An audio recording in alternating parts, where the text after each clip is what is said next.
재산 분할은 어찌됐든 간에 법적으로 부분이 아니냐가 그러네요, 참 진짜. 중요한 건데 반대로요. 아무리 사실혼 관계라고 해도 법적으로 부부가 아니어서 실제로 재산 상속이 어려웠던 그런 사례도 있다면서요. 예, 맞습니다. 법적으로 상속이 가능한 것은 일단 1순위로 상속인으로 인정되는 것이 배우자와 자녀인데요. 이때 배우자는 혼인신고를 한 법률혼의 배우자를 의미합니다. 예, 그렇기 때문에 사실혼 배우자는 별도의 혼인신고 없이 계속 그냥 아내로 이제 행동을 하고 같이 살아온 그 배우자일 뿐인데요.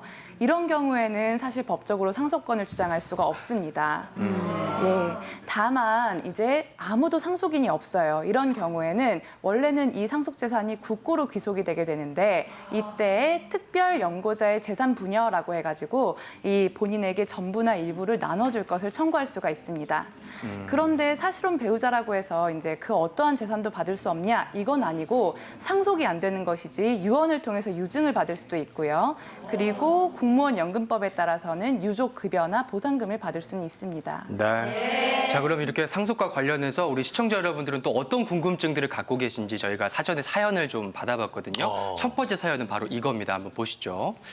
아버지가 돌아가신 뒤에 50억짜리 건물을 남동생 명의로 해주신 것을 알았어요. 자식 노릇은 똑같이 했는데 딸 입장에서는 억울합니다. 이럴 때 어떻게 해야 할까요? 답답하네. 이런 사연입니다. 예. 딸 입장에서 저도 같은 딸로서 참 억울합니다. 그러니까요. 이건 안 될 말이죠. 근데 요즘에는 법적으로도 아들, 딸 상속 비율이 똑같지 않나요, 변호사님? 예, 그렇습니다. 법적으로 자식이면 딸이든 아들이든 상속 지분 비율은 똑같습니다. 근데 이런 경우처럼 아버지가 생전에 자식들 중에 한 사람한테 모든 재산을 증여하는 경우, 이런 경우 좀 문제가 있을 수 있는데요. 이 경우엔 따님은 유류분반환 청구를 하실 수 있어요. 유류분반환 청구권이라고 하는 거는 법적으로 법에서 상속권자한테 상속재산 중에 일정한 비율을 최소한 확보할 수 있도록 마련한 제도입니다. 근데 여기에는 일정한 제한이 있어요.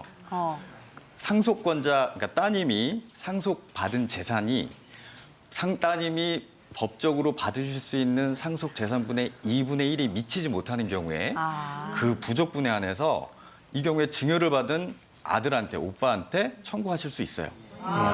이 경우에도 상속이 개시되고 증여를 한 사실을 안 날로부터 1년 이내에 법원에 청구하셔야 됩니다. 실제로 말이죠. 제 주위에도 그런 가족이 있었어요.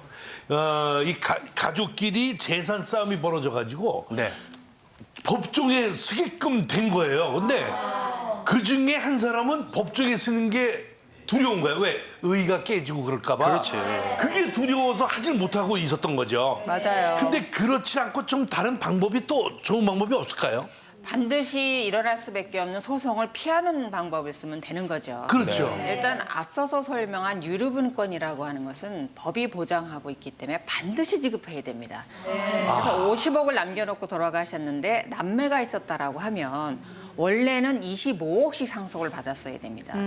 근데 유류분권은 거기에 절반이니까 12억 5천만 원까지는 법이 보장을 하고 있다는 거예요. 그래서 이걸 받지 못한 딸이 1년 내에 언제든 소송을 할 수가 있어요. 근데 저희가 소송을 해보면 소송을 시작한 가족들이 원수가 안 되는 걸 본 적이 없습니다. 그렇다라고 하면 그러니까요. 돌아가시기 전에 55억을 전부 아들한테 주실 것이 아니라 네. 12억 5천만 원이라도 딸한테 주시라는 겁니다. 이러하면 최소한 소송은 피할 수 있습니다. 네. 소송을 피하면 원수가 되진 않습니다.